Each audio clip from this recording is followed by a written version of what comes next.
La confiance en soi n'est pas innée. La confiance en soi n'est pas le fait de paraître confiant.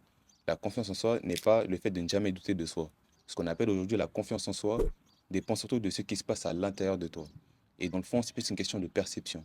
Par exemple, un ailier qui sait qu'il est technique n'aura pas de mal à envisager un duel, il va même l'envisager positivement, tandis qu'un joueur qui sait qu'il n'est pas technique envisagera négativement cette situation. Pourquoi? Parce que la façon dont tu anticipes une situation dépend directement de l'image que tu as de toi-même. L'image de soi, c'est la façon dont tu te représentes mentalement sur le terrain. Si tu as une mauvaise image de toi-même sur un domaine, alors automatiquement, tu accorderas plus de valeur à ton adversaire sur ce domaine.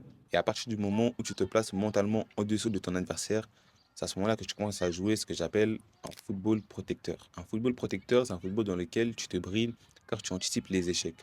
La raison pour laquelle tu anticipes les échecs, c'est parce que tu n'as plus confiance en tes capacités. Et c'est pour ça que l'image de soi, la confiance en soi et l'estime de soi sont profondément liées. Et ces trois choses fonctionnent comme une boucle qui s'influencent mutuellement et constamment. Un joueur qui développe une forte image de lui-même accordera plus de valeur en ses capacités. Alors il pourra jouer de manière plus libérée sur le terrain et avec plus d'assurance.